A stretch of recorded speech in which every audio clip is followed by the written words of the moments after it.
Take the red pill. You stay in Wonderland. And I show you how deep the rabbit hole goes. Is this the real life? Is this just fantasy? I'm a human being, god damn it! My life has value! It's time to ask yourself what you believe. Mass murder, torture, perjury, embezzlement, fraud, deception, treason. These are just a few of your many crimes against humanity. You will not win this war, for you are fighting the very essence of humanity.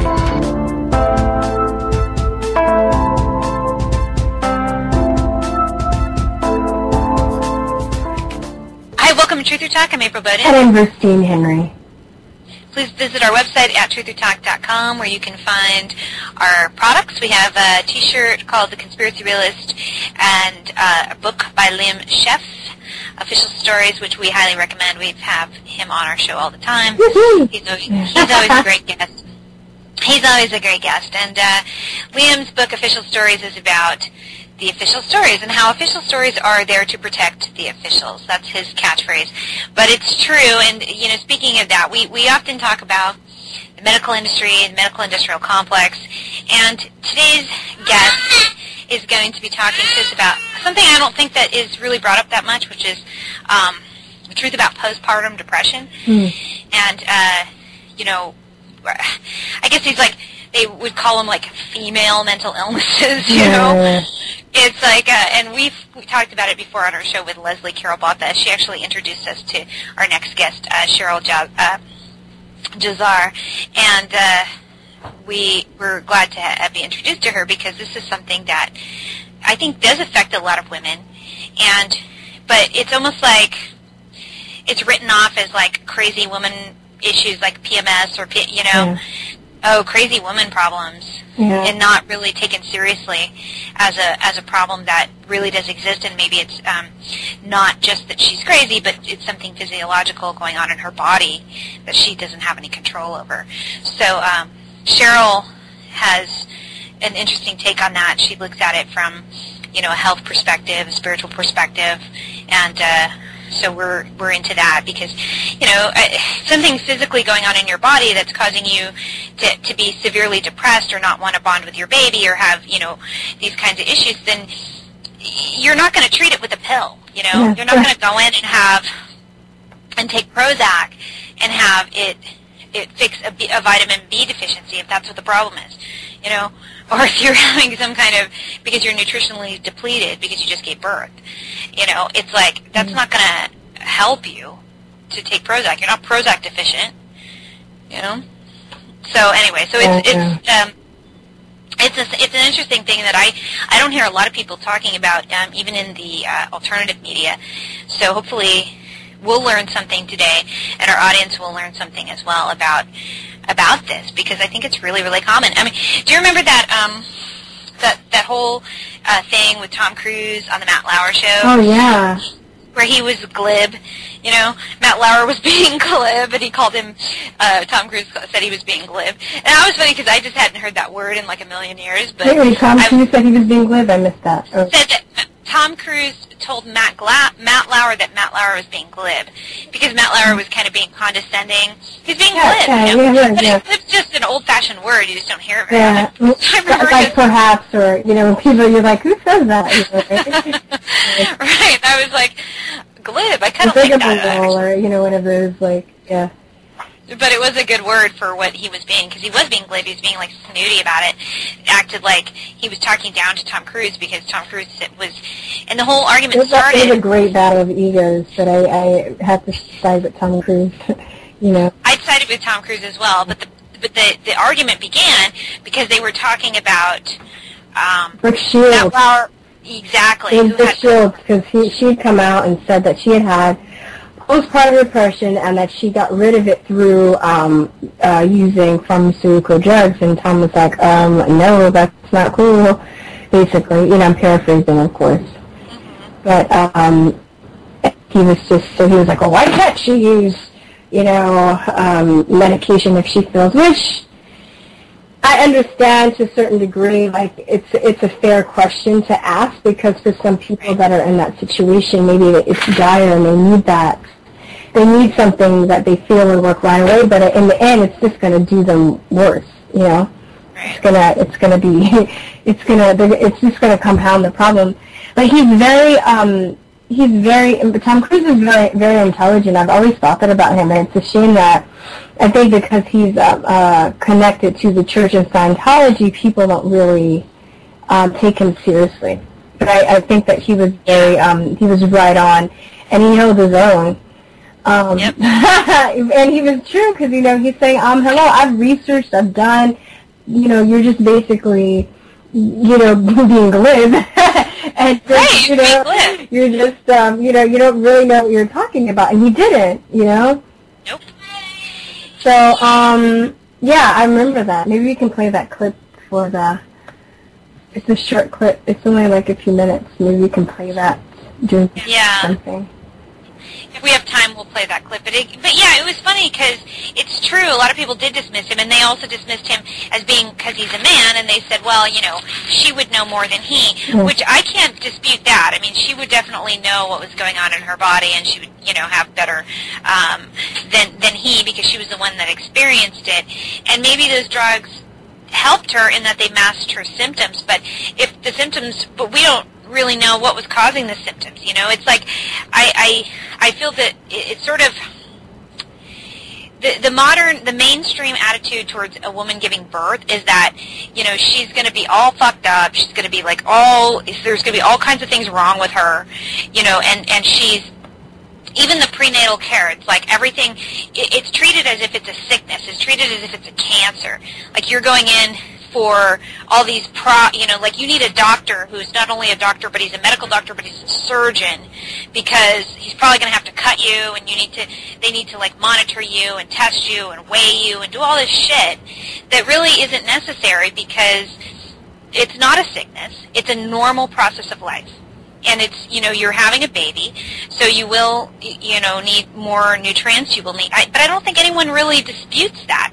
I mean, you know, there's tons of movies that they joke about how she has weird cravings, or okay, great, she has weird cravings. That's probably what she needs. Let her eat it, and that's fine. And then we're done. You know, it's like we don't need to really, and maybe she needs some extra nutrients. If she's having some problems, you know, then you can seek the medical intervention. But if you're just going through a normal process of having a baby, then it doesn't have to be such a big deal. It can be really uneventful. It can be just kind of like, you know, this is just part of your process, your journey in life. And then and it should be a very calming, very exciting time, but both calming and exciting. I mean, people should be trying to calm you and not scare you, is my point. And then you should just be focused on, you know, having a healthy pregnancy and having a healthy baby. But they want to make it seem like it's this thing that needs medical intervention, which most of the time it doesn't. It really doesn't. And, you know, and then the same goes with the postpartum. I mean, you know, there's something going on that so many women are experiencing this. I don't think it's, you know, it may have always been, you know, and I guess we'll have time to ask Cheryl about that, but I certainly think that, just like everything else, we're seeing an increase in how many people are getting it. And so, you know, it just seems to be more common these days. And a lot of times, you know, these stories you hear about these women who get diagnosed with postpartum depression, and then they drown, you know, their 4 babies, and you're like, God, you know, what happened? Yeah. But then they're on the drugs. It's not the postpartum depression, it's the treatment. Yeah. It's the drugs that they were given to treat the postpartum depression that actually caused them to lose it and kill their babies. Yeah. And so that's the truth of that. It's not, you know, the postpartum depression. I mean, I'm sure that postpartum depression is real, and it has. Fortunately, I didn't experience that, but it's a real occurrence that women do have. But I don't think that, you know, the manner in which the mainstream is treating it is correct, because, as always, they just want to sell you some drugs, you know? Yeah. And that's their answer for everything. Just take a pill, and you'll be all right. So, but Cheryl... I know. Right? I mean, so Cheryl, our next guest, is not about that. She's trying to teach people how to get to, she counsels them and stuff to try and get them to just find out the root cause so that they can actually treat what the actual problem is. But yeah, so going back to the Tom Cruise thing, it was funny. I remember at the time, like, thinking it was kind of funny because he just was going off on him. But I think that, you know, he was calling psychology or psychiatry pseudoscience, you know, stuff like that. He was just kind of going off on the whole thing, which I think is the Scientology belief. But he made some good points, you know, he did. Yeah, he did. And, you know, it's interesting, too, because I think it's sad. I think that Scientology has some, I would just say this. I like their stance on psychiatry, and I like their stance on pharmaceutical drugs and stuff, because I believe that that's they're right on. And but the other shit they do, you know? Right. I mean, it's sad. And I think with a lot of cults, because I will consider Scientology a cult, but I think, you know, they have to have some element of truth to draw people in. They can't just, spread lies all the time or through and through and expect to hook people. So they have some things, I think, about their cult is very, does work. Then maybe they work with people in different ways. They don't use pharmaceutical drugs, and they don't, they think that psychiatry, I'm not saying psychology, but psychiatry, when you're talking about just writing a prescription for somebody for a problem, and that's it, is a pseudoscience.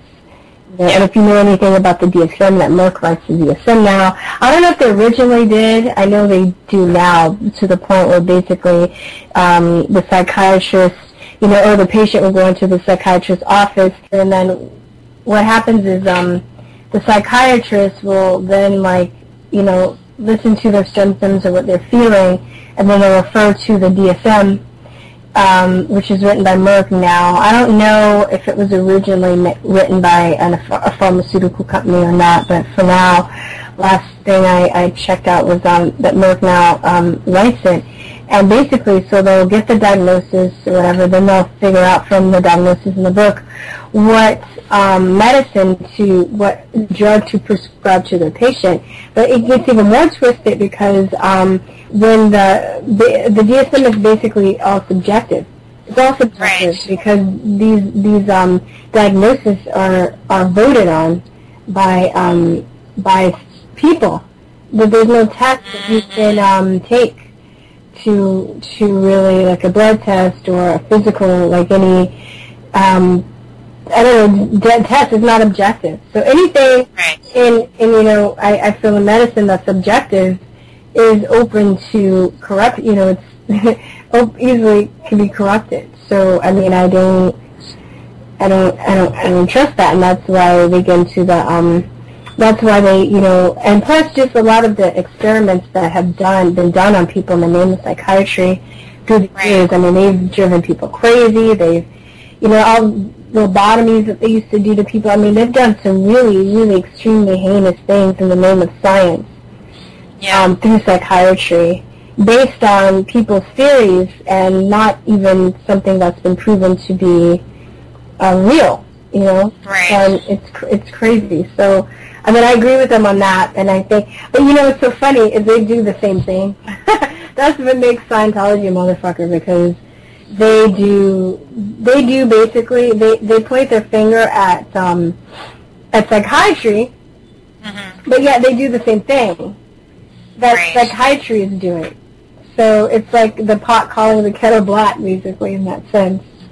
Yeah, it's true, and I remember years ago reading about the approach that they use, and I thought, I don't know a whole lot about psychology, admittedly, but I had, I studied just, I took like a course in college, like the basic Psych 101, and I remember learning about like the main approaches that are used in the mainstream, and one of them was something called Gestalt therapy, which is kind of like weird. It just, I didn't really like the way it sounded. It sounded to me like very abrasive. They're kind of like in your face, they yell at you and they want you to try and like deal with your problems. It's kind of like a tough love approach. Mm-hmm. And it seemed like when I read about Scientology, they use a very similar approach to people. They kind of like get in their face and want them to really deal with their issues and deal with their problems, which, you know, I mean, that might be effective, but it's just kind of like abrasive. And so but then I'm thinking it's interesting that they claim that they don't believe in psychology, but then they use these approaches which have been used in psychology. So it is the pot calling the kettle black. It's like, how can you say you don't believe in it, but then, you know, it's like, I don't know, saying you don't like a book and then you plagiarize it. Yeah, exactly. You know, it's like, I hated that book, and then you sit there and plagiarize it and use it in and act like it's your book or whatever. Yeah. It just is, yeah, I mean, I don't know. So it's a weird kind of thing, Scientology, but at the same time, they do have a good point when it comes to the treatment of mental illness, as far as, you know, how it's treated in the allopathic world. And it should always be ruled out before you go into just this person's crazy, before you dismiss it off into that, which is normally what they do. Which I think the DSM does, is that you should always rule out nutritional problems, you should rule out allergies, you should rule out any number of things that could be going on physiologically with the person, hormone imbalance, whatever, you know, and we'll ask Cheryl about her opinion on this and her years of research as far as somebody who has looked into this from her expertise on postpartum depression. I'm sure she knows a lot about this, but, you know, that's my opinion, is that you shouldn't ever just treat something without ruling out first that there isn't something just very simple going on. You should be testing, they should be exhausting tests of like allergies and things like that before they just go and say, oh, here's a prescription, you know. Yeah. That could harm you later down the road, you know. The Risperdal, like there's Oh, that yeah. new, now they're having another class action suit because there's like a new one every week, right? Right. And this one is for Risperdal, and it's caused boys to grow breasts. Yeah. So, I mean, I don't know. Yeah, I mean, you know, that's just, I wouldn't want my son with titties, you know? Not really. I forget what that's called. It's like a guyectomy, or I forget what the technical term for that when a boy grows breasts. But it, well, I mean, so obviously it's something in there that's causing them to have a hormone imbalance. You know, they're getting feminine hormones, so they're going through puberty, and they're, instead of developing male hormones, they're developing too many female hormones. You know, it's just weird, and because it seems to be a problem exclusively in the boys that are taking it. So, you know, I don't know. It's very, very sick. I would never want to put a child on Risperdal, knowing what I know about Risperdal. But, yeah, so, I don't know. I think you guys listening to our show by now can tell that we just don't think highly of the pharmaceutical industry, and we don't think highly of the, you know, the medical industry as a whole. I mean, that isn't to say that, you know, if I was in a car accident, I wouldn't, like, go to the hospital, but, and seek medical treatment, because I think that they can be useful for acute care, but they don't know how to deal with chronic illness, and they don't know how to, they don't know anything about health. They just know about how to prevent you from dying if you're in an emergency situation. And that's fine. That's, you know, but so it's like, practice that, but don't act like you know about this other stuff, because you don't.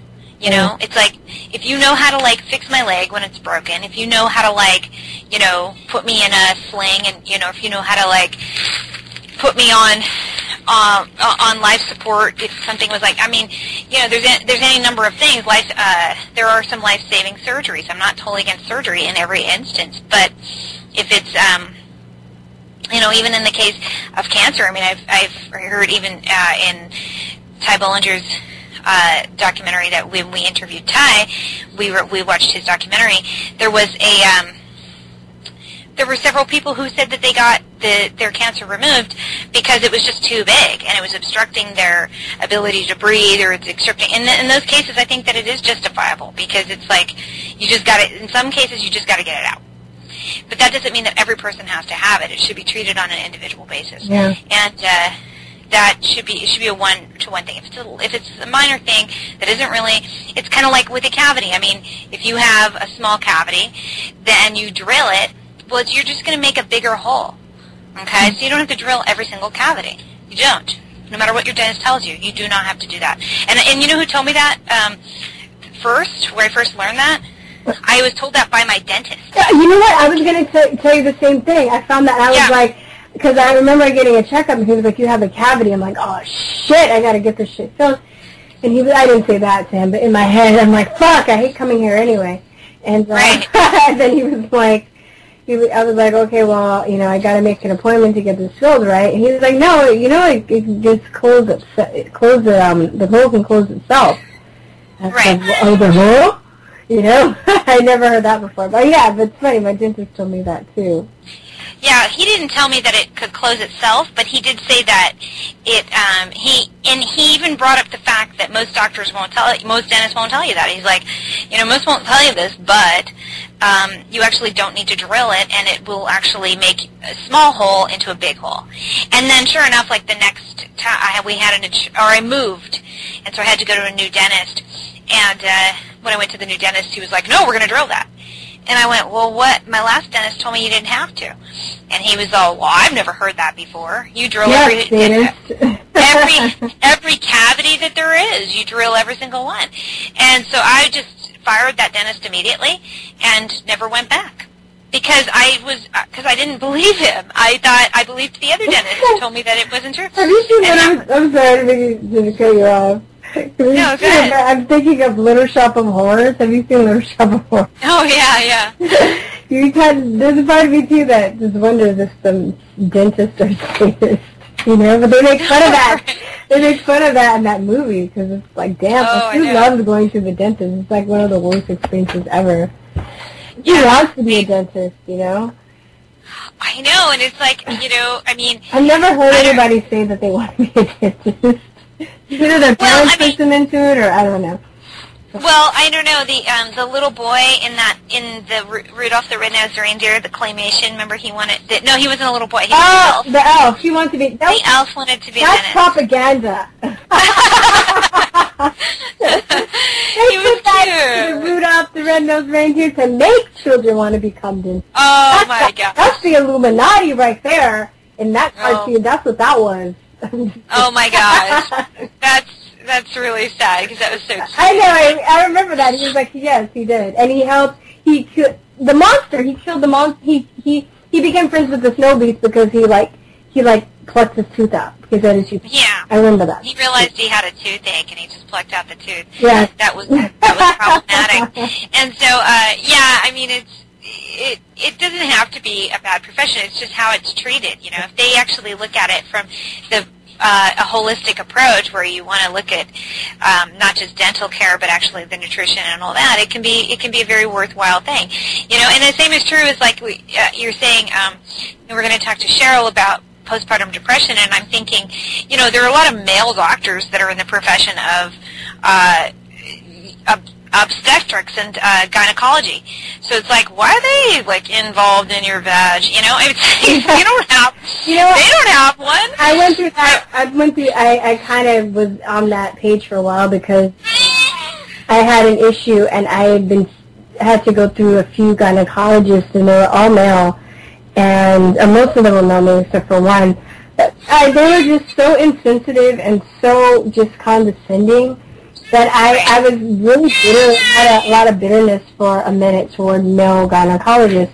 And then I met actually one that actually helped me with my problem. He happened to be a male gynecologist, and I went to his office, and I saw all of these cards and pictures of families. He was a gynecologist. He also specialized in fertility and helping people with fertility problems, and I feel like it gave him such joy. And his father was a gynecologist, so he continued the practice from his father. Right. And they had really made a lot of people happy and really helped a lot of people. And then, you know, I got it. And he never made me feel like shit at all. You know, well, that's totally turned me around on that. You know. Well, that's good. I mean, but it's just a funny profession for a man to go into. You're kind of like, oh, why would you? You know, and there's that. Did you ever see the movie The Hand That Rocks the Cradle with Rebecca De Mornay? Oh, I've seen clips of that. But tell me. well, Rebecca De Mornay is she's crazy. She's like, her husband is a gynecologist, and he went into the profession because he wants to feel up women.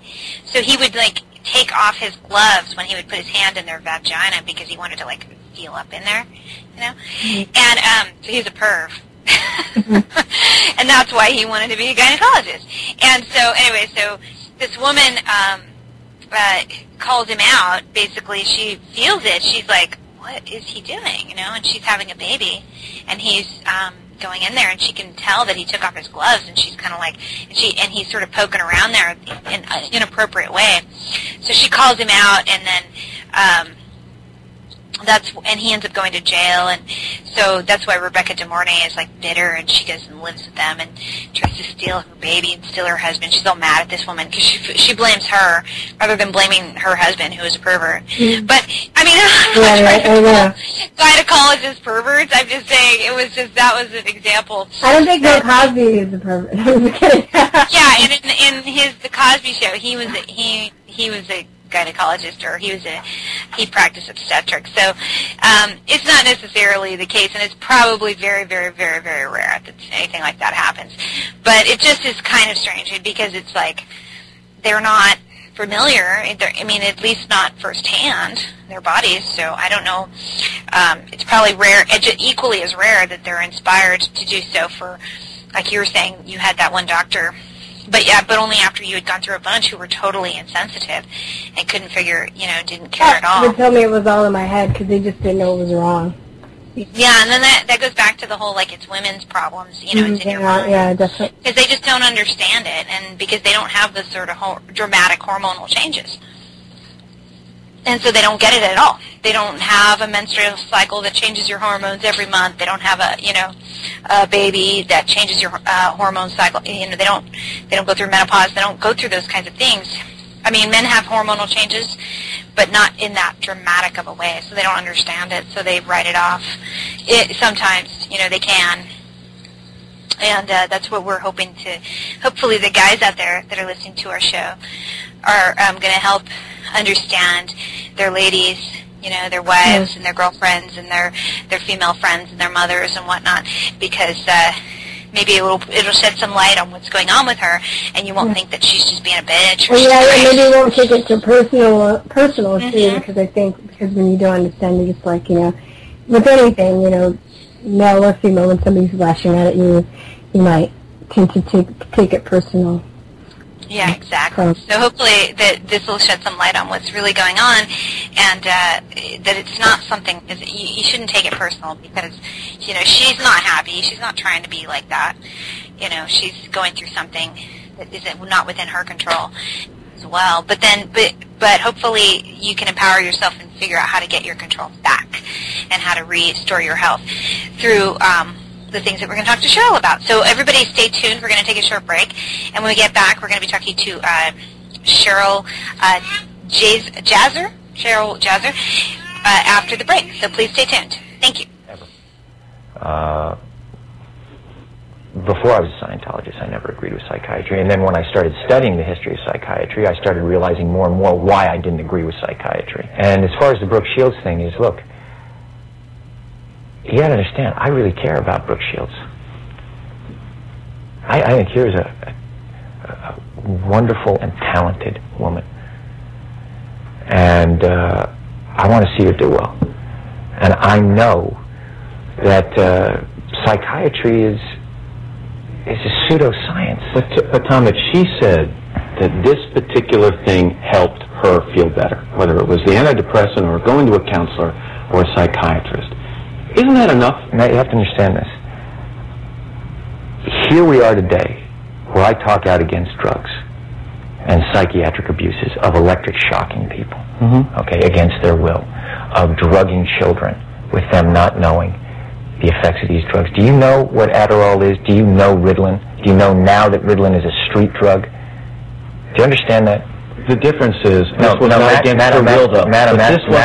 you a question. Matt, I'm asking you a question. I understand there's abuse of all of these things. No, you see, here's the problem. You don't know the history of psychiatry. I do. Aren't there examples, and might not Brooke Shields be an example of someone who benefited from one of those drugs? All it does is mask the problem, Matt. And if you understand the history of it, it masks the problem. That's what it does. That's all it does. You're not getting to the reason why. There is no such thing as a chemical imbalance.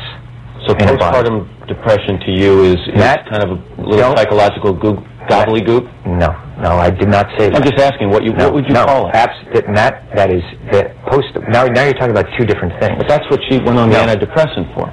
But what happens, the antidepressant, all it does is mask the problem. There's ways of vitamins and through exercise and various things. I'm not saying that isn't real. That's not what I'm saying. That's an alteration of what I'm saying. I'm saying that drugs aren't the answer. That these drugs are very dangerous. They're mind-altering, antipsychotic drugs. And there are ways of doing it without that, so that we don't end up in a brave new world. The thing that I'm saying about Brooke is that there's misinformation, okay? And she doesn't understand the history of psychiatry. She doesn't understand in the same way that you don't understand it, man. But a little bit what you're saying, Tom, is you say you want people to do well, but you want them to do well by taking the road that you approve of, as opposed to a road that may work for them. No, I'm not.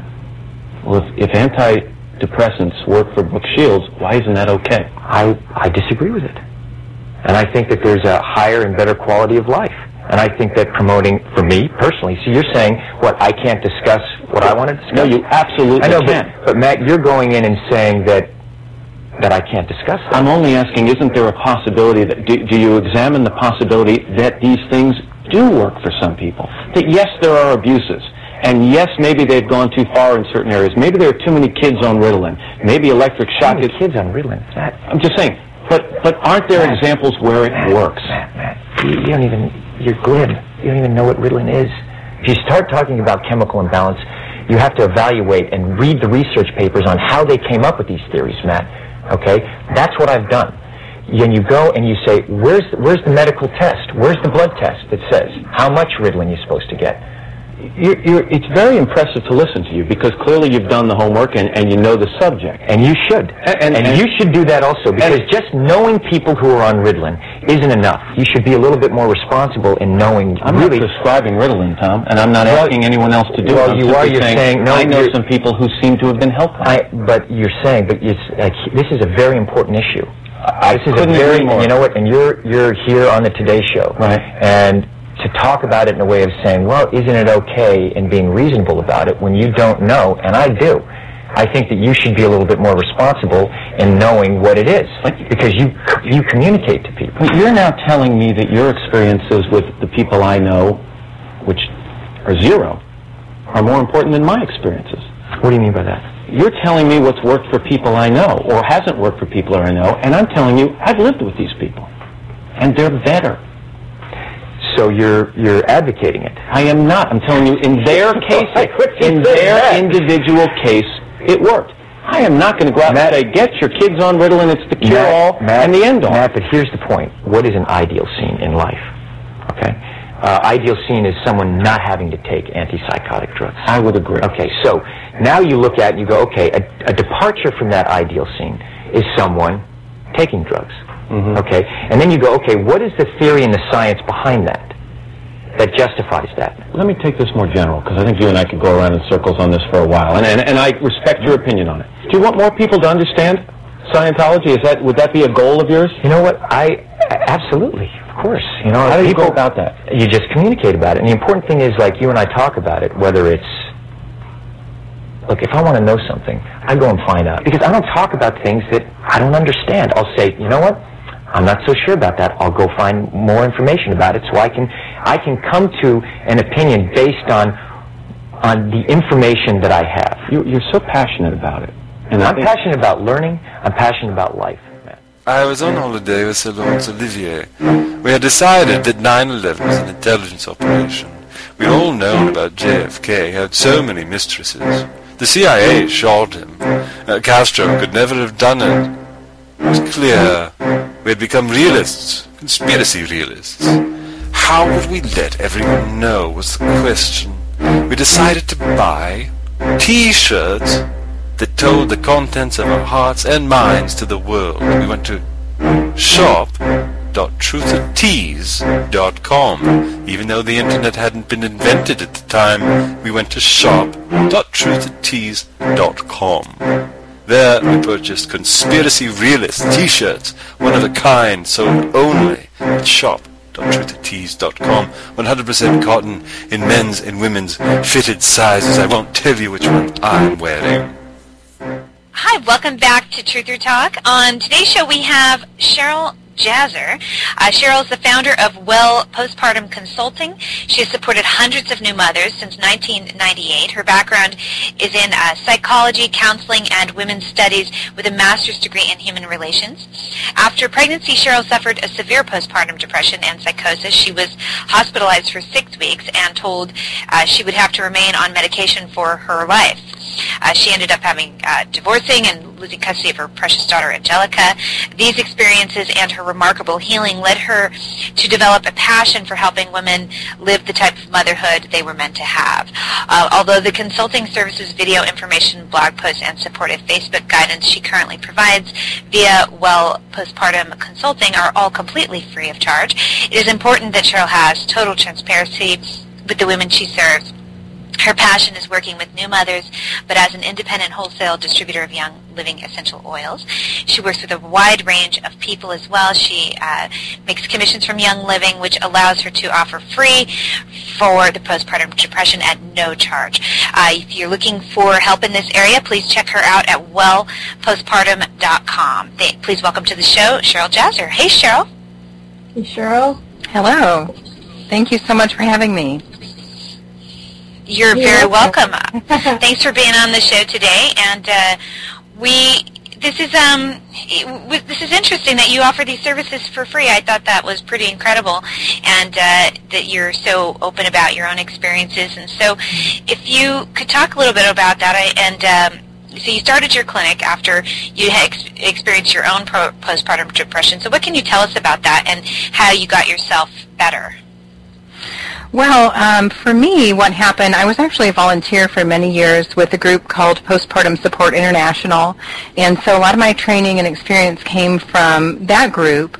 So actually what happened to me all those years ago, I had my first daughter, Angelica, when I was 22 years old, and like many of us, I had tooth decay that happened to me during pregnancy. You know, all my nutrients were being donated to this new baby, and almost immediately after she was born, I had all 4 wisdom teeth pulled and a mercury filling worked on, so I ended up with mercury shards actually in my jawbone.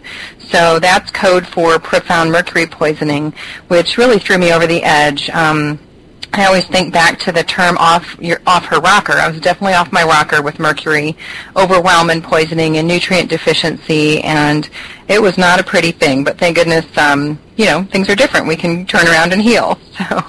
Right. That's interesting. Go ahead, Virstyne. Oh, I'm sorry. You go, and I'll finish my question. I was going to say, it's interesting that you say that, you know, during pregnancy you had experienced tooth decay. I did too. I remember going to the dentist and her saying, because I had gone to the dentist before I had gotten pregnant and I had no cavities at all. Then I went back and they said, oh, you have all these cavities. And I thought, I go, well, what happened? And she says, oh, well, pregnancy alone. But then yet the dentist model, they never tell you that it has anything to do with nutrition. Oh. And yet, but it's kind of like, you know, double speak in a way, because you're going, well, how did pregnancy affect it? Because I'm still brushing my teeth. I'm still getting rid of the bacteria that they claim the bacteria are what's causing it. But it is nutritionally related, because that's why the baby takes so much of your nutrition away. Sure. Oh, sure. And tooth decay is actually reversible. I have another group, a free group on Facebook called Get the Lead Out, so people can understand how toxins interfere with tooth decay. And so if your teeth are decaying, each one of those teeth are on an acupuncture meridian, so it's just not good for the rest of the body. But you're right, April. Pregnancy is the biggest nutritional drain known to human beings, and you know, most of us start out in a deprived state, or we start out in a very toxic state, and you know, all the problems with uptaking nutrients just become exacerbated when we have this little bundle of joy needing to be fed, basically. So postpartum mood issues are actually the most common complication of pregnancy, and you know, I think everything is related here when we talk about the things that can happen to new moms. Right. I'm just curious, did you ever try pharmaceutical drug at first when you were experiencing postpartum depression? You know what, Virstyne, I feel I was just so blessed and so protected at that time. I have tried psych meds in the past, and I hear a lot of stories from the women whom I serve.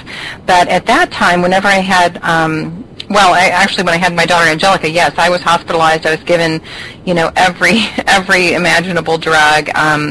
I jokingly say I did the Thorazine shuffle for months. I really did. I mean, I was completely certifiably needing to have some kind of help. I'm not sure I got the help that I needed then, but the good thing and really the turning point for me was I discovered that I didn't need to remain on psych meds forever. So, I've just gotten a lot of experience in all the other things that can help. So that's one of the big myth busters that I like to share, is that psych meds are not always needed, not always warranted, and many of the women who I speak with just say the side effects are not worth the risks for them. Yes, and that was my next question. What are the risks that are included with using some of the pharmaceutical drugs used to treat postpartum depression?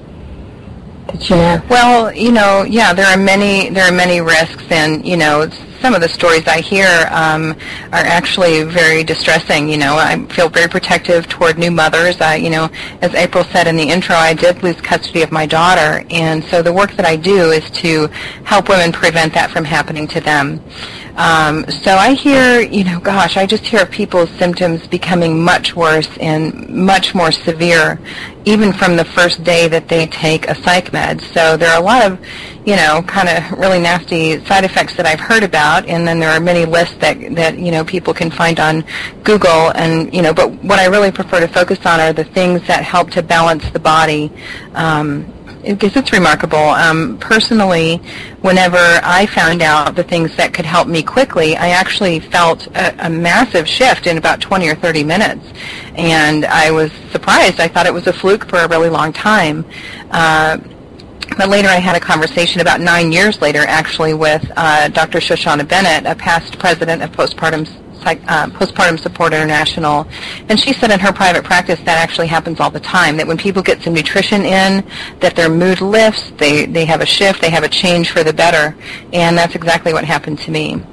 So what do you think causes postpartum depression in most women, or is it different for everybody? Yeah. Actually, there are many different presentations that can be called, quote, postpartum depression, but it's important to know that postpartum depression is actually a misnomer. There's really no good name for this constellation of symptoms and collection of things that can happen to new moms. So typically, from a clinical standpoint, we talk about clinical sounding names that aren't, very nice and supportive to women, like postpartum psychosis, postpartum obsessive compulsive disorder, bipolar disorder with a postpartum onset. What normally happens, and the most common mood issue, is an anxiety disorder or an anxiety change or difference. So, we all know these moms who are just trying to keep everything nailed down and they're nervous. So, of course, every woman's situation and experience is different, and you want to support women individually. But the overarching description is that women just feel like they're losing control. They feel like horrible moms. They feel like this is the end. And really what's happening is their hormones are just leading them around by the nose, like we suspect for a long time, right? As women, we know that it is very difficult to navigate our hormones well all the time. And so I see that after pregnancy, women are just very delicate, and they need a lot of support. Yeah, for sure. And what are your thoughts on the mainstream prenatal care of pregnant women in this country, and how that might have an effect on our later having postpartum depression? Wow, you're asking these really juicy questions, aren't you? That's a very good question. I actually have had a couple of different kinds of prenatal care. I've had kind of hospital-based prenatal care that I feel encouraged me to be a good patient, and those outcomes were pretty rough. I wouldn't wish them on anyone. And then I've had midwifery-based prenatal care that taught me actually how my body is designed to deliver a baby. So there is a range of information out there, and unfortunately, many times women don't really understand how they need to honor themselves until the damage is done. And what I mean by that is I think the average childbirth experience is pretty horrific. Women might not identify it in that way, but in my field, I hear what happens in the delivery rooms, and I hear the level of fear that women carry through pregnancy, through their delivery, and it's very unfortunate. So prenatal care in general, it's kind of a loaded question, isn't it? It depends on really who is providing that, quote, care, what their agenda is, and what the bottom line is. And unfortunately, when money is involved, things happen to promote more money being made. And that's, that's my not so humble opinion on that. Right. Have you come across any research that talks about the negative effects of common prenatal tests, such as ultrasounds and the Down syndrome screening of amniocentesis? Sorry. Boy, right, sure. I think that, we can open all these windows on the womb and get lots of information prenatally. I think that our womb is designed to be closed, personally, and open at the time of birth. So, I think really, again, I hate to see women all tanked up on cortisol during pregnancy. I know that stress hormone bathes the baby when the mother is stressed. And so, just watching what women can go through during pregnancy when these various tests come in, and yes, some of them are highly questioned for their efficacy and safety, as ultrasound is. But what I see happening is women just get revved up a little bit more and a little bit more with every appointment, with every set of hands that go, to do examinations, whether internal, external. Those things have an effect, and so the stress level of the pregnant woman is very much a concern to me. So, that stress comes from many different sources, and all of these tests, I'm not really sure what the goal is if they're doing prenatal screenings for Down syndrome. I mean, is the goal then to abort a baby who is less than perfect? I mean, we all know that many babies have been said to be defective in some way and should have been aborted, and they came out fine. So again, I question the motives of people who want their hands on a pregnant woman's belly. I think there are, we have the right to touch a pregnant belly if we're there to support. I'm not so sure if our goal is to instill fear in the mother and the baby. I'm just curious, have you come across any references to postpartum depression before allopathic medicine prompted women to get sonograms and other invasive procedures during pregnancy? Boy, wouldn't that be an amazing study? Gosh, I can't imagine, what a juxtaposition. And I want to understand your question really well, Virstyne. Could you maybe ask in a different way? Well, you're asking to compare and contrast a woman who I think the answer is no. Huh? I think right. No, but I'm just before nowadays we have women with postpartum depression, but I'm just wondering if this is anyway directly how related is this to the allopathic way that we are treating women? Before allopathy got its hands and start taking control of medicine or pregnancy, we had midwives, and it was just done in a different way. So I was wondering, before all of these invasive procedures, were there any references to postpartum depression before that? Oh yes, okay, yes, definitely. Sure. I mean, postpartum mood and anxiety issues were described by Hippocrates. So there's an historical record there. And it is interesting, as far as kind of comparing and contrasting what used to be. I think that each generation has their own challenges and their own, women have had their own pressures throughout time, and many different things play a part. But I'll just be frank, my first birth experience, again, I was trained to be a model patient and do what I was told in the hospital, but the hard truth and the long and short of it was I had a stranger in between my legs who, was not my husband, had a sharp instrument in his hand and was telling me, yes, if you were my wife, I would do this to you. So at that point, that's not the time to be educated on what might happen to you. So, allopathic care has a lot of a lot of different techniques that they can do that I'm not sure we would agree to if we weren't in a compromising position. And so, of course, the number one compromising position in this case is a woman on her back with her legs spread open and a strange man between her knees with a sharp instrument, and there are many things that can happen. So to me, that's a compromising position. The body, of course, is trying to open and allow nature to have its way, but the mind says, oh my goodness, I need to protect and close down because there's a threat there. So that is a double situation. It's a duality-provoking situation.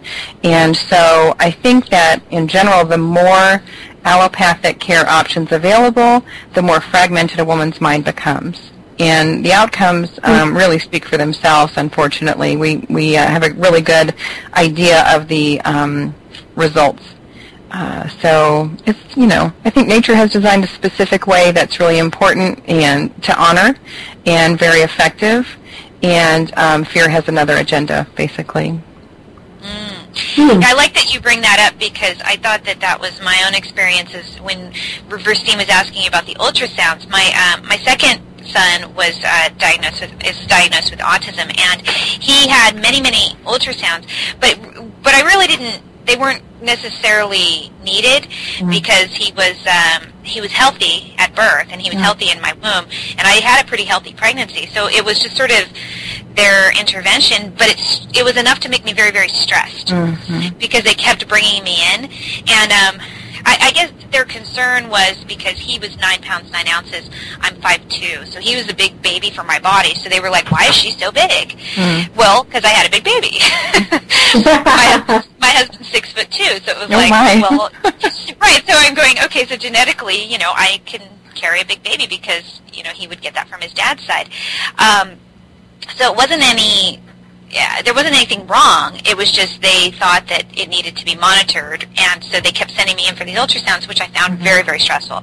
Because not only was I concerned about, that's what made me concerned. It wasn't anything that was really going on physically. It was just the fact that they kept sending me in, and then you're sitting there in the office for an hour. Sometimes I had to bring my 2-year-old, which would be very stressful because he doesn't want to sit in a waiting room for an hour. And, so I'm like sweating and hot, pregnant, and going, this is really stressful. And so I think that is I didn't actually experience postpartum depression, but my son, had problems with his immune system, and he had problems, and it just kind of occurs to me because I didn't have quite that same stressful experience my first time, and he turned out okay. And then, the second time my son had all these issues, and so it's just sort of. I think that's a good point that you bring up. That it's like it's not just the procedure itself; it's actually the stress that puts on the mother, and opening her up and making her feel invaded, and feeling kind of opening up the womb and just digging in there when it's not needed. Wow. Right. Yeah. What a loaded word, really digging in there, and that is what happens, in one way or another. Gosh, and the whole gender issue, I'm sorry, but women understand what it's like to have a baby, so in my mind, they have a right to maybe assist another woman in bringing her own child. Men, I'm not so sure. I really don't understand it. But I'm sorry for what happened to you, April. It's one of the most recent moms that I supported was, and I was with her through her pregnancy, and I just kind of knew where it was going. It just wasn't going to go well. Very early on, they said that she had a low-lying placenta. Well, all the midwives and doulas that I talked to on Facebook said, no, I'm sorry, they can't diagnose low-lying placenta until 22 weeks. And they had her so convinced that she would have to have a C-section at 18 weeks that she was trying to figure out how to pay her bills, 22 weeks into the future, and worrying about her job security, even though she was only 18 weeks along. And so it didn't matter if, I told her or if any other woman told her the placenta's going to move. It's just like when you blow up a balloon. If you put a dot here and you blow up the balloon, the dot's going to be different and shifted. And she was so fixated on keeping her job and keeping her insurance that she ended up just having a terrible time. And like you said, April, it was kind of a revolving door of ultrasounds. So, right, I mean, just being observed, and I don't mean to be so blunt, but the truth is that if we were to be observed in that way while trying to use the toilet, the outcome would be very different. So some things are private. Some things are better left to women. And I think that all of this observation and conferring between professionals does take our nervous system into a different direction. So, goodness gracious, it's, there's just so much that happens that we didn't have to think about. Our bodies don't have to think about those things, but when our mind gets involved, then yes, we do wonder. We wonder what's going to happen, what's the issue. And then when you take that situation in the delivery room where everything becomes magnified because your baby is coming out one way or the other, I hear a lot of instances where the baby is taken away from the mother, and that's actually kind of standard of care. They do cut the cord and take the baby away. But sometimes they take the baby away because there's alarm in the room and the professionals have a specific look on their face that really alarms the parents. But they tend to not say, you know what, I think everything's okay. We're just going to take the baby and do X, Y, and Z. I think there's a gap there where communication could be inserted, but usually the parents are left to their own thoughts whenever that baby is taken away. And it's unfortunate because most people don't even understand that they're just going to clamp and cut the cord and separate you from your baby almost immediately. I didn't understand it with my first two, actually. And, so there's a lot of things, and gosh, I'm sure we could talk for so long about your experience, and it's really my heart. It's really my heart, and that's why I've set up environments for people to have those conversations. I used to charge hundreds of dollars to work with women, and I just never felt good about that. All my information is, I try to keep it really up front and center so women can kind of watch videos and get what they would like, and then continue the conversation from that point. Because the truth is that all of these stress events, that are triggering our stress hormones can really be turned around pretty quickly and easily with a few choice things in most cases. And then that's the point where women can really go forward to experience healing. When they are under stress and still in that fight, flight, or freeze mode, that's not the time to try to feel better. You got to, kind of put out the fire first. So it's my pleasure to do that. Well, I'm glad that you do it, and it's like where you're talking while we're exchanging experiences. I'm thinking, a lot of this postpartum depression could be related to post-traumatic stress from the experience of giving birth, which is such a different experience, as you mentioned, when you're going through the allopathic and it's just so invasive, and then you're going through the midwifery way, because I'm actually pregnant now and I've been working as a midwife. And it's been so different, though. It's like I have almost no stress. It's like I'm just sort of it's kind of uneventful compared to before. It was like always on my mind because I felt that it was, you had to go in and you had to sit in the office, and it was just, and then they get inside you, literally putting their finger, and she's never done that. And it's just kind of, it's just so different, and they put you on the scale. She's never put me on a scale. She's never, my goodness. And it's just such a nice experience. It's so, that I feel like I can live my life without being, it sort of doesn't need to necessarily interfere with your life unless there is a problem. And when there isn't a problem, your body should just be left to do what it does naturally. So it's just, I have a very concrete example of how polarizingly different the experience is when you go to a doctor and versus, an allopathic doctor or an OBGYN who are trained surgeons, really, and a midwife. It's amazing. It's fascinating. April, congratulations. Thank you. That's so wonderful. So beautiful. I got to fill her belly a couple days ago. And so whenever there's a pregnant mom around, it's my cue to not tell any more bad stories. So please delete that from your brain. Just when you started talking, I was thinking, wait to hear this one. No, that's not needed at this point. It's needed, and so why is it that everyone wants to tell their horror story to pregnant women? Oh my goodness. I like it when women don't watch the reality TV shows on childbirth, and you don't want to talk about horror stories, but I My next question has to do with C-sections. So, Okay. since we have an extremely high number of C-sections in this country, what health effects, can occur to the mother and child who have undergone this type of delivery?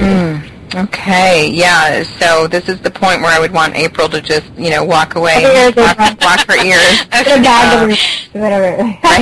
Right.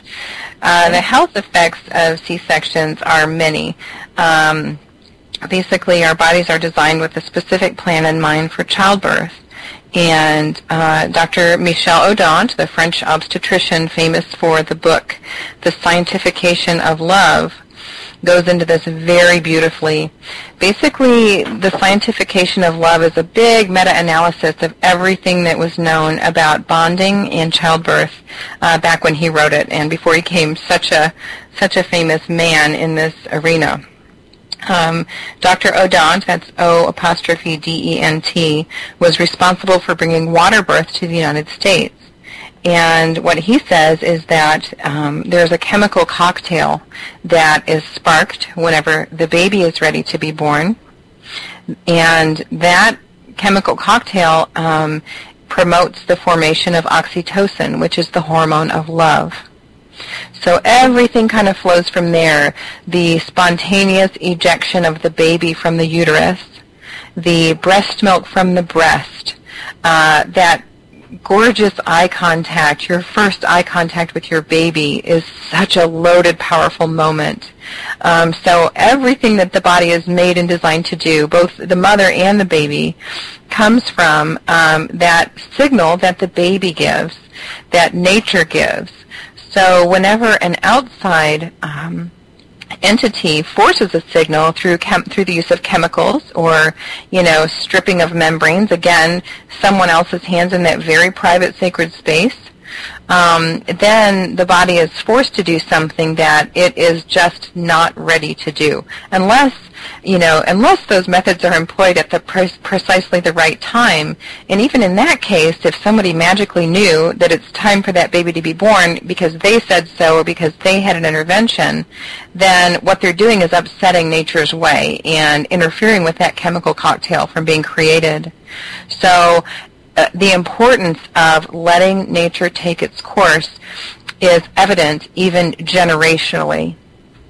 Basically, when you have a natural, spontaneous vaginal birth and everything goes wonderfully and you have that, rapturous moment of looking your baby in the eye the first time and you're smelling each other and you're skin to skin, that experience actually literally makes your child a more monogamous spouse in the future, because they are hardwired to know what love really is. Wow. How was that? That was wonderful. That's awesome. Michel Audant. That's encapsulating and putting an umbrella under all that, over all that knowledge. It's a beautiful thing. Childbirth is miraculous and so special. So, if you've got a really gifted chef in your kitchen preparing you your birthday meal and it's going to be so spectacular, you just wouldn't invite, 7 or 8 more people to come and chime in and interfere with that.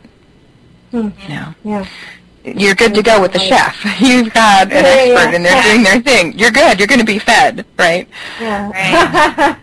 Wow, that's a good analogy. I'm just curious, what is the difference between baby blues, postpartum depression, and postpartum psychosis? Okay, well, you're asking someone who's had all three, so I from experience. I can give you a literal or figurative answer. Really, severity and duration. Baby blues is kind of this transient, more mild experience in the first couple of weeks that tends to peak whenever the milk comes in. So, if most women, when milk comes in, they're kind of feeling like they might have the flu, and, look out, if a Hallmark commercial comes on the television, they're probably going to cry. They're wondering, can I even do this? It's overwhelming. How did I get here? Oh my gosh, I haven't slept in days. So baby blues is kind of natural, understandable. You've had this major life event that's changed everything, and you're not even sure if you can go to the bathroom alone for the next 5 years. So baby blues is more mild than postpartum depression. So again, postpartum depression / anxiety is lasting longer than the first couple of weeks. Sometimes it can come on after the first few months, but typically, it kind of fades into existence, or it becomes worse and worse over time. And that's when women might have a really hard time sleeping, or they just want to sleep all the time if they're more depressed. If they're more anxious, they might not have any appetite at all. They're kind of running on fumes. They might want to just get in the car and run away and never come home. So in both these cases, they are so overwhelmed that they're exhibiting, postpartum anxiety or this lethargic depression where they can't get out of bed, and they're not enjoying anything like they used to or they thought they would. Postpartum psychosis is actually a very rare disorder. So no matter what the media would have us to believe, women are not monsters or we shouldn't be afraid of new moms. Very rarely, actually 1 or 2 births in 1,000 will result in a mom who has postpartum psychosis, where they're completely out of touch with reality.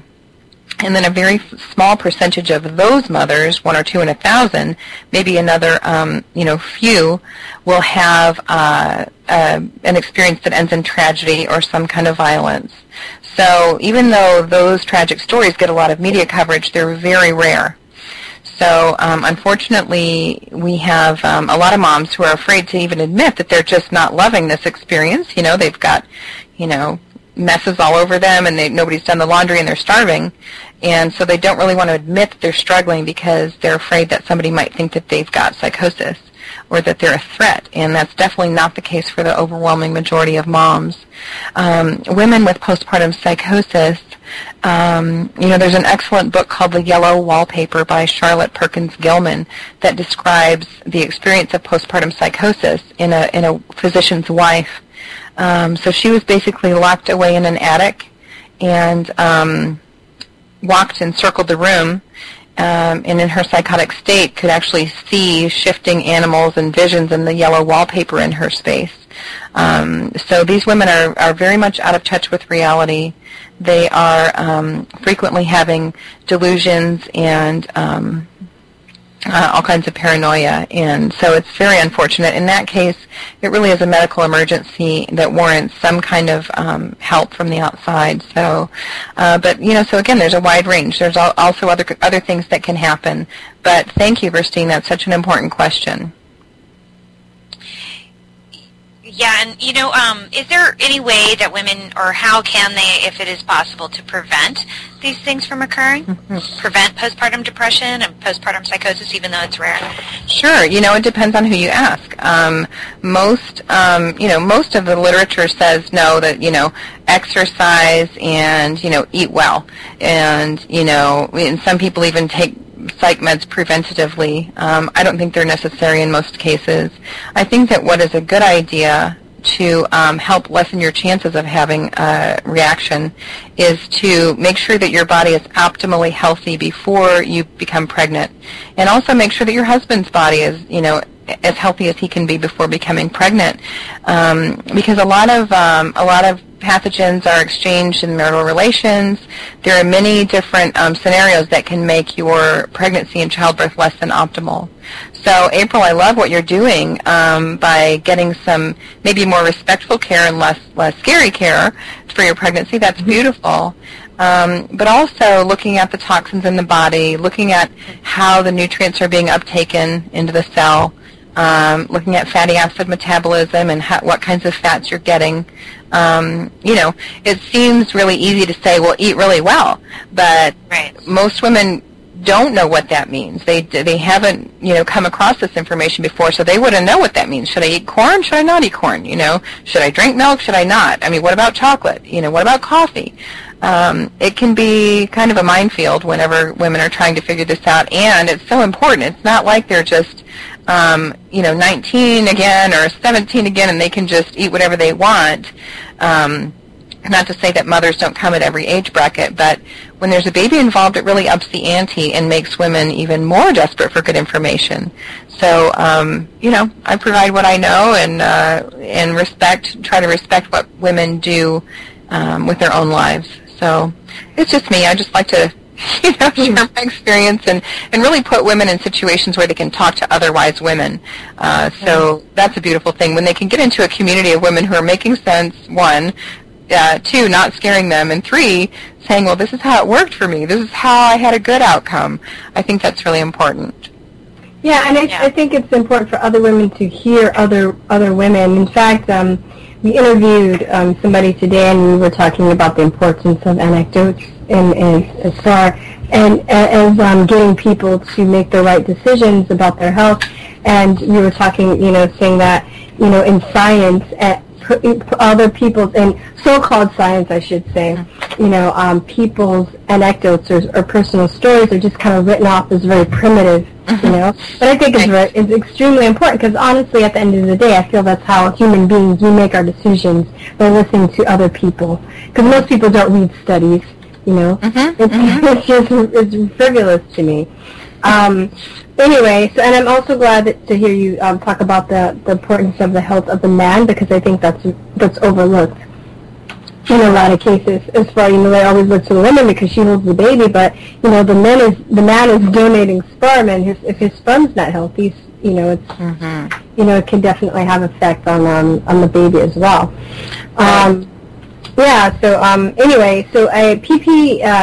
Postpartum depression has been classified as a mental disorder, but do you think it's really it's a fair label, or should it be classified in another category? Wow, when I studied counseling, I actually had the experience of seeing my daughter exhibit symptoms of Tourette's syndrome. And at the time, I was seeing a really brilliant herbalist who told me that she had a chemical toxicity for which she was treated, and the Tourette's syndrome symptoms all went away. She had seven of I guess 9 things that she could have been diagnosed with. So she had Tourette's, it went away. She got it back again, it went away again. And that, very early on, so back when I was a student, I kind of got a clue that, wow, there's such a physical link. There's definitely a physical, emotional, spiritual link whenever we have various kinds of illness. And so that's all of us, right? We're all on this journey. We're all trying to do better. What I learned all these years later is that many different, quote, emotional, psychological disorders are physically based. So schizophrenia can be from pellagra or B vitamin deficiencies, beriberi. Lyme disease can present as schizoaffective disorder. There are so many things that we don't think about whenever, we as a culture write somebody off as being really weird or different or crazy, that are not evident to the eye. So that was the case for me when I had this profound heavy metal poisoning. The wheels just came off, and I didn't know what was going on. The easy answer was to put me in a drug study and give me some ziprasidone, because then it was free because I was on a drug study. It didn't do very much to put me back together as a woman. That I had to find for myself and find the answers for myself. And so when you look at, the ease of access to information and how that has shifted and changed, it can become even more difficult. So I really appreciate what you're doing by hosting the show. And, your topics are so important, and access to information is just really at a premium when a woman is in such a vulnerable state. Definitely. And you think there's also kind of a shame and isolation, like you were mentioning, that a lot of women feel like terrible mothers once they have this experience and they go through this type of depression.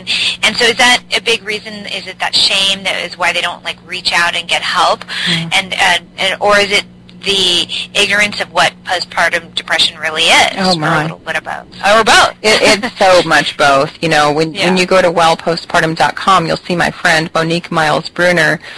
She's an African-American beauty queen. She was Mrs. Plus America 2009. And she says, boy, for women of color, it's even more of a shame. And they do not tell their stuff. So Monique was so amazing. She came to one of these first support groups we ever did in Oklahoma. The woman said not one word. Nothing. She said nothing in this room full of other people, but years later said that her experience, that's what saved her life. And I thought, oh my gosh, Monique, wow, because you weren't saying anything. She wasn't going to let anything out about what her interior experience was. So one of my favorite things is to share that the requirements of making the hormone oxytocin, the hormone of love. That hormone is made up of 9 amino acids, and the nutrient cofactors that break down and reassemble the amino acids into the hormone oxytocin. So basically, when you're in love with someone, your oxytocin's flowing and you both feel really good. That comes from having enough protein, minerals and vitamins and enzymes to make the oxytocin happen. So it's just like a recipe. If you leave out the flour, your cake's just not going to be that great. It's terrible. Might be sweet, might be a dessert, but not going to be yummy or light. So the same with oxytocin. Women definitely can be stuck in that self-blame, and I am a monster, and I'm guilty because I'm not a good mom, and I'll never be a good mom. But, what if their vaccines have given them such a load of cadmium and mercury that they can't take up the magnesium necessary to relax during childbirth, make milk, and then feel like a good mom? And that's many moms that I talk to. They're like, I don't care about playing goo goo gaga, dress up, and patty cake. What's wrong with me? I'm not like other women. Well, it could be just a simple thing like, a filling in their tooth or, latent bacteria. There are many things that can happen. And so, from a psychological standpoint, yes, we all, are petrified that we're going to be like our mother, or maybe we love our mother, but we just don't want to have her same traits in their childhood. There's a lot of different things that come into play. But typically women are very relieved when they find out you're not a monster. This happened to lots of famous, beautiful, influential women. You're not alone. And it's not your fault, and it can get better very quickly. And it's funny to hear you talk about like a woman of color, or you said it's even worse for black women or women of color. As a black woman, I definitely will concur because our culture, we don't talk about anything really. It's not just in our culture at the moment, except I think because this may sound cheesy, but because of Oprah having shows on things like this, I think people have become more open to discussing things like this. But but I mean, it's interesting, that she would say that because I think she's totally right. Yeah, and I love what an advocate she is for speaking the truth. And you're right. So Oprah's voice is very powerful. She's making a way for women to say, yes, I do have a life. And I'm told by another friend of mine, I asked her, what's the deal on this? Why? What's the motivation? If you're not going to say what's really going on, what's the motivation? And she said, well, we shut up and get to work. That's the motivation, is whatever needs to happen for us to get to work is what needs to happen. And so, golly, there's so much. It's a socioeconomic thing. It's a political thing, physical, mental, emotional, spiritual, Yeah, definitely. Just switching gears a little bit, you studied psychology in school, and I'm just curious what your opinion of the Diagnostic and Statistical Manual is. Goodness. Wow. Yeah. the first thing that came to my mind is kind of a death sentence, and I'll just blurt that out. That's my first reaction. Golly, trying to put a code on individual life experiences seems pretty cold to me. Gosh, and I can say that because I've been codified in that way. I've had those terms applied to me, and they're in a file somewhere, and it didn't really work out well for me as an individual or for my daughter. I think that when that door's opened, then as individuals, our power is kind of given away to someone else who is defining us rather than, us defining ourselves or our creators defining us. Those definitions get pretty twisted. So, if our creator's defining us, it's very different than if a doctor is looking at a set of, diagnostic criteria and defining us in a different way. So again, another good example is Lyme disease. I brought it up before. I have had Lyme all these years. I have just experienced such amazing accelerated healing from Lyme disease. Who knows? I could have had it, and it was exacerbated by the mercury back when my first daughter was born in the pregnancy, like April was saying. So, golly, does a tick have a right to make me have a paper trail and a diagnosis that's going to follow me around for the rest of my life? I'm not so sure. But, life is just hard enough without having a stamp applied to us. I think that it's useful to have a language in order for helping professionals to come together and get an idea of what's happening with a person. But in general, it does come with problems, and those issues are talked about whenever the topic of the DSM comes up. How do we teach something? How do we apply a label and not do harm to the person? Well, it's known that it is going to harm the person in some way because stigma comes in at that point. Yeah, it's very, very interesting, the things I've learned, or we've learned about the DSM too. Just basically how it's subjective now, and I mean just with the work that we've been doing, I've been surprised about I've been surprised of what I've learned about the DSM. So anybody that's had a background in psychology, or psychiatry that we have on the show, I always like to ask that question. Yeah, and in Virstyne, it's such a good question. And again, the point comes, what's the goal? What's the goal of applying that label to someone? Is the goal, selling more drugs? Is the goal, I think so. Right. So if the paper money comes into the equation, then it's, I'm just thinking there's a better way, really. Plus doesn't Merck write it now? Doesn't Merck write the DSM? Yeah. I don't know. Yeah, I think it does. So I mean, of course. So then I mean, it's just all too convenient. There's a huge conflict of interest. Yeah, my bookshelf has some different books, and I'm really grateful that they're there. I guess I've never bought a copy of the DSM, and kind of making me feel happy about that right now. I've achieved that somehow.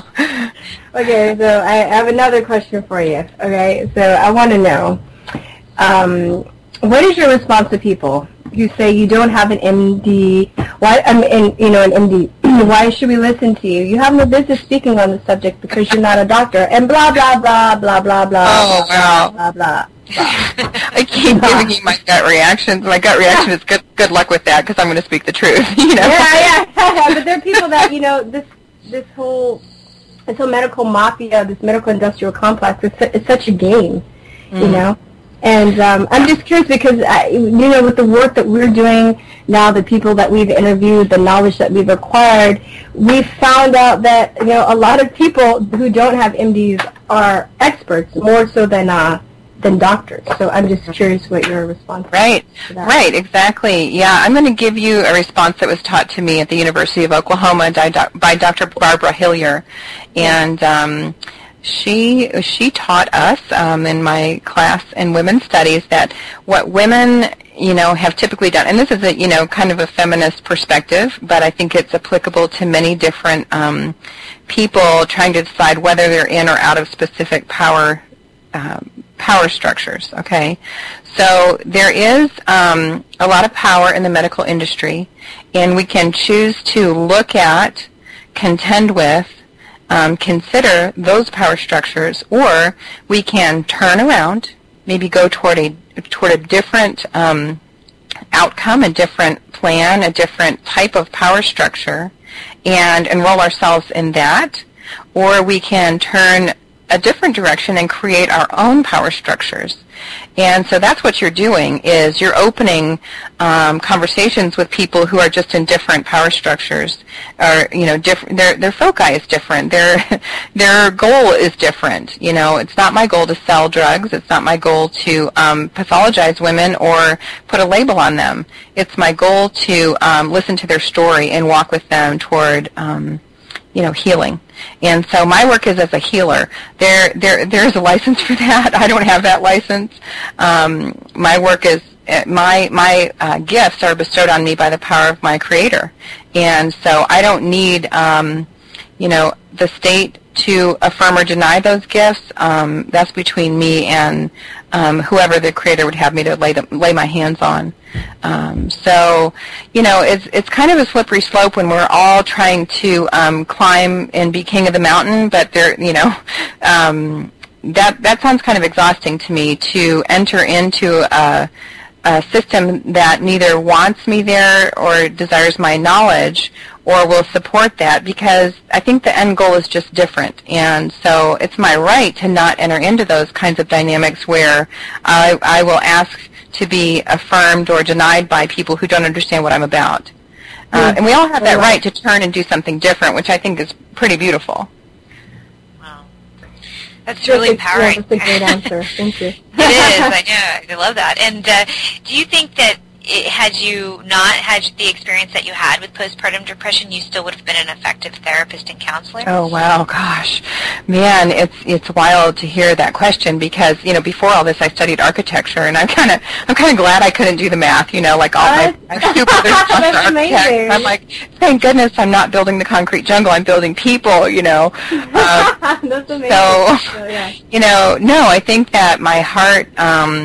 It was changed forever. My heart was tendered toward other women's experiences forever when I was the one in the gutter, just slogging through the mire and wondering where's my baby, who's got my baby. That changes your desires and, my idea is that none of those tears were lost. They were all fueled for my passion and, fuel for my purpose and made me a more impassioned advocate for moms. So, I think it's possible that our tears are dried up in a very beautiful way, and then the air around us is just more moist, maybe. That's a good way to say that. Yeah. And so, one of the things that you offer advice to is women who want to safely wean themselves off of prescription meds and move into a more nutritionally based, using supplements and diet and so forth. And so how successful is it, and how can people find help to do this? Yeah, it's funny when you said that, when you asked that question, I thought, well, really what I'm doing is sharing a lot of other people's information. There are people who do this, and I know who they are. So, if a woman came to me now wanting to know how that happens, I would tell her about the people who do this. It's very successful. I know of one company in particular who has over 12,000 people who were formerly being medicated for bipolar disorder who are now completely off their psych meds and doing fine and stable on nutritional supplements. So there are many people looking at this issue, this problem. There are many people making great strides and who are very effective using a variety of techniques. So I think women can take a lot of hope away from this conversation and that question that, the big secret here is that health is not only possible, but probable. That's a good way to say that. You hit the nail on the head, I think. Yeah, because you're right. It is. And I really appreciate that. We're just about out of time here, so I want to thank you so much for being on. It's been an absolute pleasure having you on the show today. Finally, and, we got you. Yeah. Thank you so much. Thank you. Well, it's been really great, and I want to remind everybody where they can find you and how they can get in touch with you if they do want the counseling for postpartum depression or some of the things that you offer. Great. Okay. I am easy to find. I'm at wellpostpartum.com. It's WELL postpartum.com. And I'm also on Facebook, Cheryl Jazar Alternative Health Expert, and you can find another Well Postpartum Consulting on Facebook as well. And it's just my honor and my good pleasure to hook women into different types of support, even if they're not having a postpartum issue, even if they're having general health issues.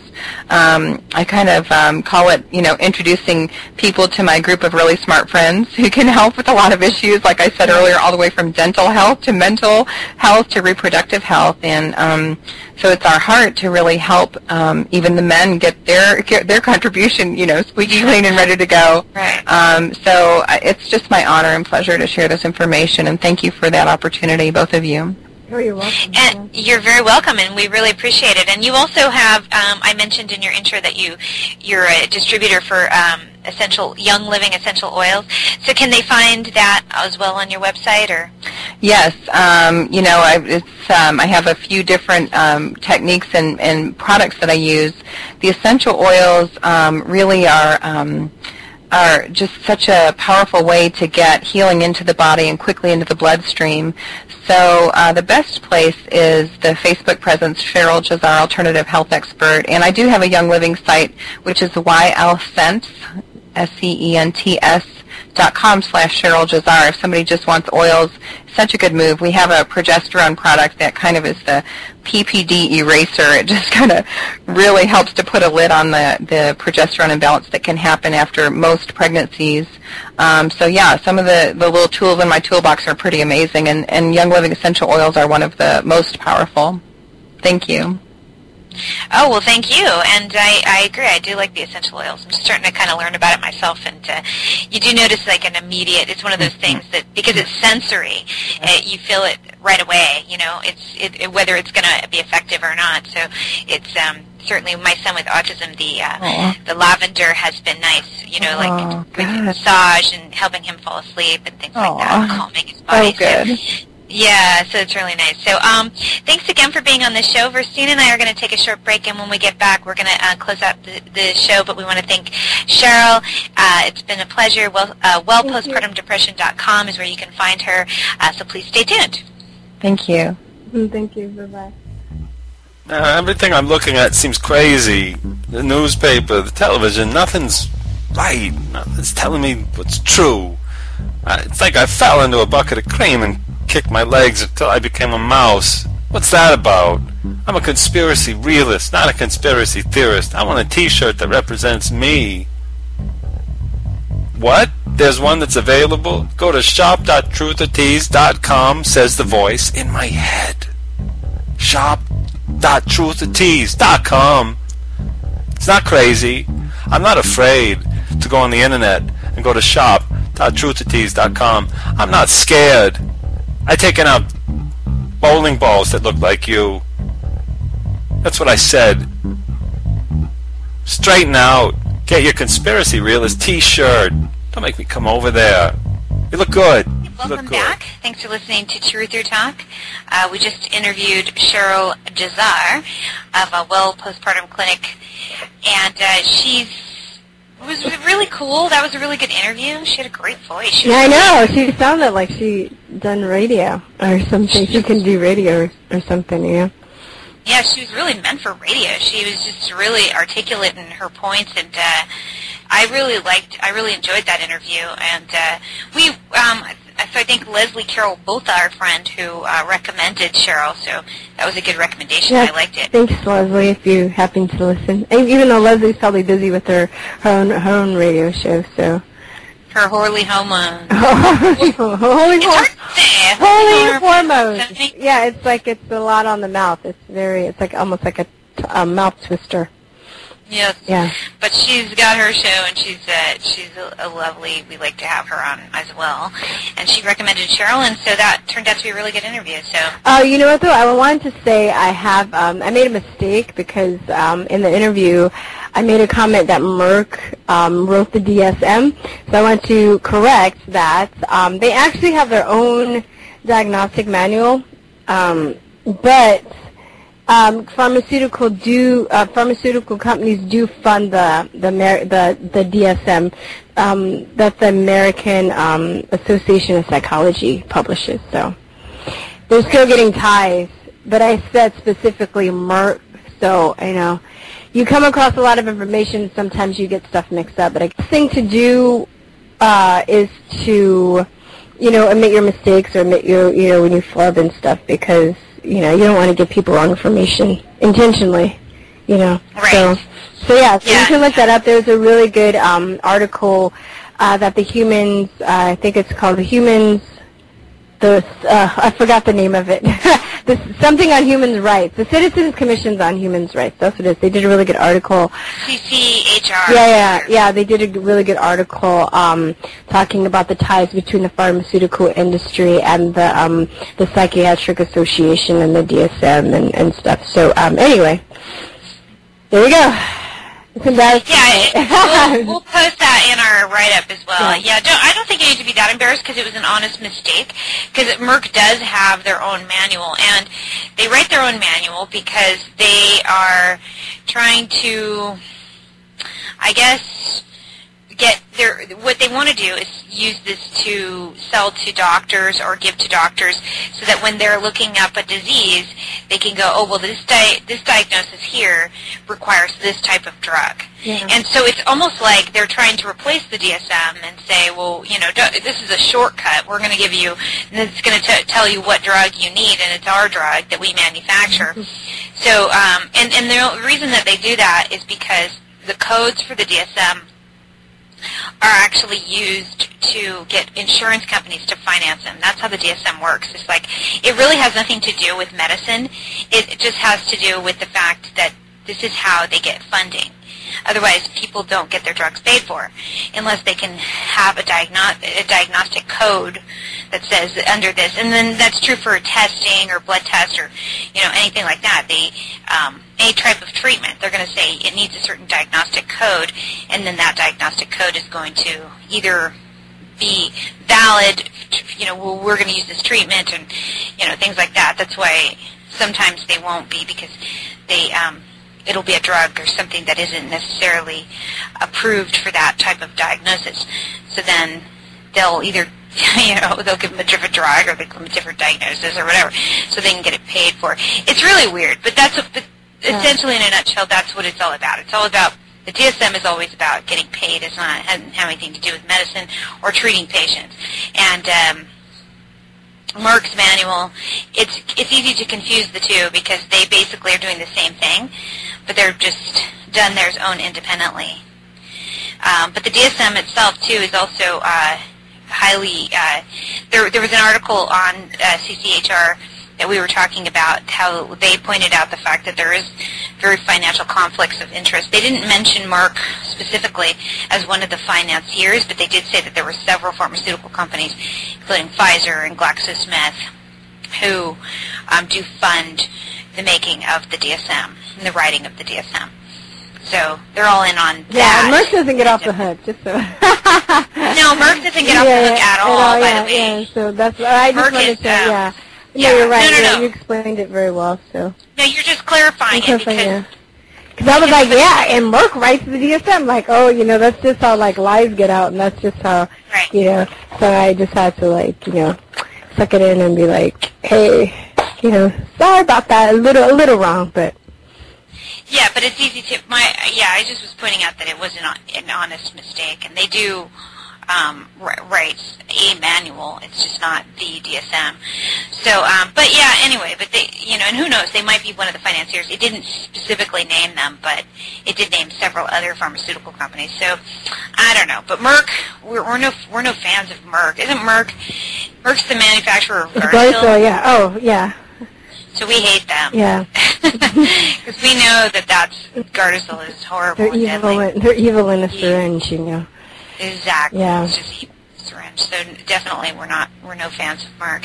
So it was good to have Cheryl on the show. I thought that was a very it's something that not a lot of people are talking about as far as, I don't know why, postpartum depression seems very common. And maybe I think you asked her, or I asked her, I can't remember which one of us asked her, about the shame that goes into it, and if there's some sort of shame that is attached to postpartum depression that makes it so that women kind of hide their feelings about this, because it is a really, I've never experienced that. I have 2 kids, and in both of those, fortunately, I never had the experience of having those thoughts of I don't want to be with my baby and things like, or want to kill my baby, like the psychosis and stuff. That must be really humiliating or scary because, and plus, especially when people don't know how to deal with this, then if you were to confide in somebody, they might try and have you locked up or something, because they don't it takes everybody to understand something like this in order to have success in, helping people work through this or understanding what it is. Right. Yeah, and I think it's a good that she talks about that, and not only how you can kind of see if you are a healthy person and if you have a healthy diet and if you have a healthy pregnancy and all of that, you are bettering your chances of not having postpartum depression. So it's really, it isn't because it's caused by this hormone imbalance and your nutrients have been depleted and all of that. And so once that happens, you know, if you're better equipped to deal or to prevent it by just having a healthy pregnancy. And I think we've talked about that, you know, just having a healthy lifestyle over and over and over again is going to help you prevent disease of any sort. And so, I don't know, and baby blues, when you asked her that question about, well, what's the difference? Baby blues, postpartum depression, and postpartum psychosis, I think the baby blues, I think, are extremely common. Because that, I think, I might have had a little bit of that. Because that's just after you have the baby, you're kind of just weepy and emotional. You know? When she talked about, well, is the Hallmark commercial coming on and you're going to start crying? Like, I've had that right after delivering a baby. And I don't remember it being coinciding with the milk coming in, but that would kind of make sense because it does signify a hormonal change once that happens. But I don't remember that sort of happening that way. Maybe I just wasn't paying attention. But I just remember, you know, even during pregnancy, especially towards the end, you just get kind of emotional.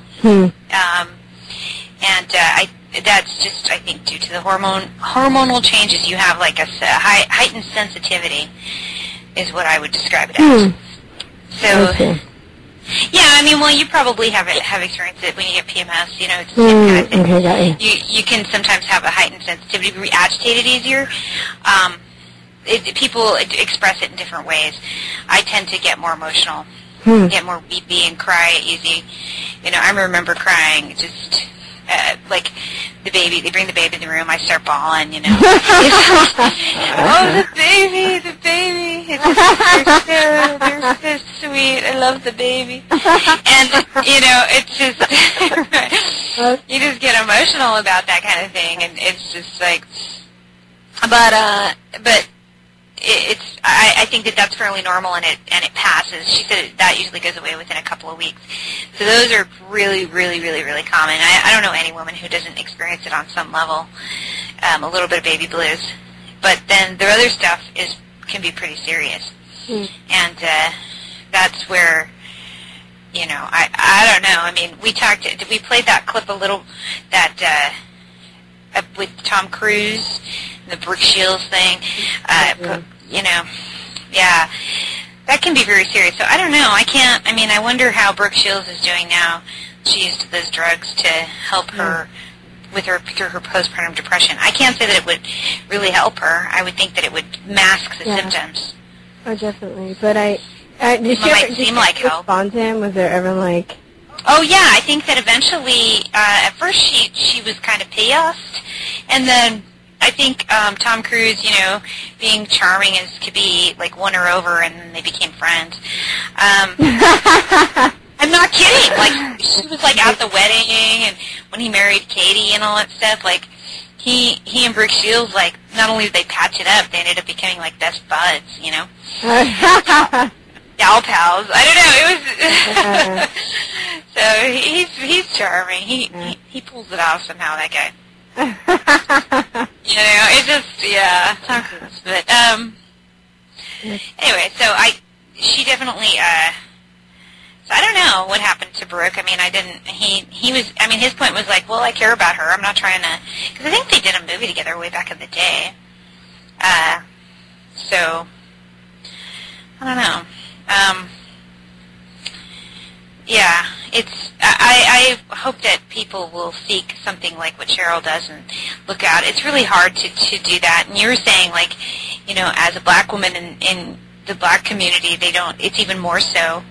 Yeah, we don't really talk about stuff. I mean, I know I'm being general, but I feel like, and I mean, people may have found it comic when I brought Oprah up, but until Oprah really started having stuff like this on the, her show, where they would have women talk about postpartum depression or just depression, period, you know, people, as far as I knew, as far as I grown up, black people, my community weren't really open to that stuff.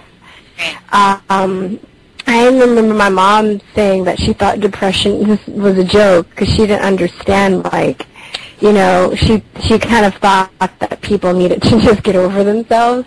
And my mom's not a heartless person, but she just didn't understand, and I think that she's probably even experienced depression herself. I'm sure people, because everybody does, at one point or another, maybe some more severe than others.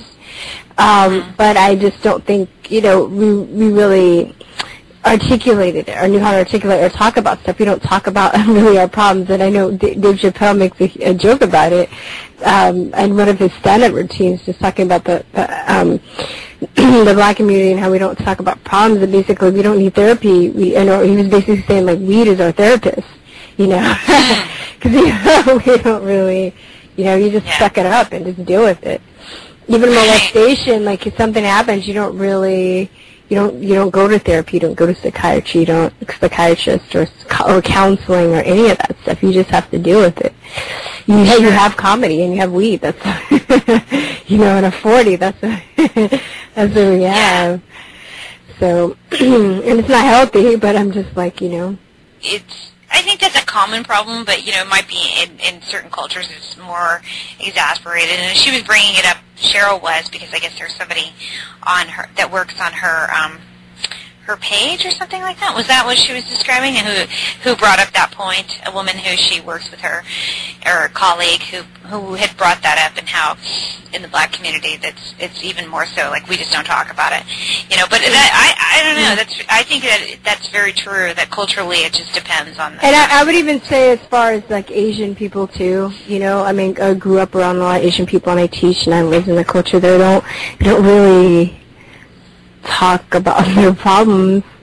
They don't, Right. And maybe even, I would just say people of color. I would really go as far now that I think about it. I'm like, I don't think Latin people really do it. They won't, maybe there's a reason to that. Maybe it's coincidence. I don't really, I'm sure we can go deep into that and find some reason as to why it is.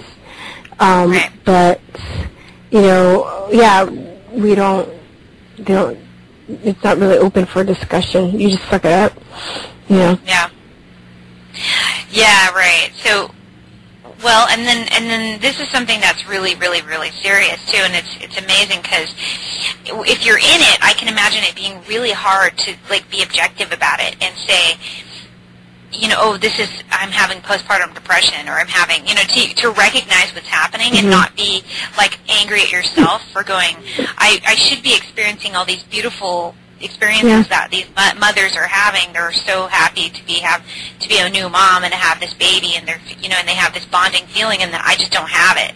And I think that would be really, really hard to have those kinds of feelings, and to be not wanting to be there and not wanting, Yeah. So how would you recognize that that's what it was? So it's something that is not really talked about, and I think for all the reasons that we're describing, it's socially not acceptable, and it's very shameful, and it's very misunderstood. Yeah. As a lot of problems that affect women are, as we brought up when we've talked to Leslie and stuff. And we're not sexist. We're not trying to say women, are better or worse or anything like that, or have more problems than men. We're just saying that there is a difference in that physiologically, our bodies just are different. We're anatomically different. You cannot say, we just have different types of hormones, and we have more fluctuations throughout our lives. We don't, we have a fluctuation every single month. And, men just don't as much. Yeah. And so, this is how it is. It's not. There's a difference, and it's not something, and a lot of what this is written off as, female problems, or written off as, women are more erratic, or they're crazy, or this and that. But it's really just maybe their hormones are out of whack, as Leslie would say. I think that I'm speaking for as Leslie Carabotha would say. And I think also because we are so misunderstood that it's acceptable for men to just write women off as crazy, because I think even without, I'm going to step outside a little bit and not just talk about postpartum depression, but, I think that this whole divide and conquer thing in society, how we've been divided between the sexes, and women and men misunderstand each other all the time. But I think a common theme, and I see with my guy friends too that date women, they just say, oh, well, women are crazy. That's just your nature, and they accept it, they like women, but they accept that they're crazy, instead of really trying to understand why we do the things we do. Because it's, it kind of goes into this whole divide and conquer deal where, men and women, one of the ways that we have been divided is by sex too, with race and sex and other religion, whatever. But for men, they just accept that women are crazy, that it's their nature. Right. And they just deal with it. They just have to deal with it. Instead of trying to understand why we do the things we do, or trying to understand that they have a part, maybe that they're attracting crazy women. Right. Yeah. Because I've had some guy friends, and they've dated some very... I get angry, but I'm not easily angered, and I don't get angry at, if I'm with the guy, if he, if he, blinks at a woman, I don't, flip out and throw a temper tantrum like I'm 5 years old and break his shit and, slap him and, try and control his life and go through his things, and I'm not like that, But, I think that's erratic and crazy, but, guys would still be like, oh, but you're crazy. You must be crazy. I even had one of my friends be like, yeah, you don't do that, Virstyne, but you're a woman. There's some craziness in there. Right. You're an asshole. Yeah. But I'm like, you're the one that you're dating crazy women.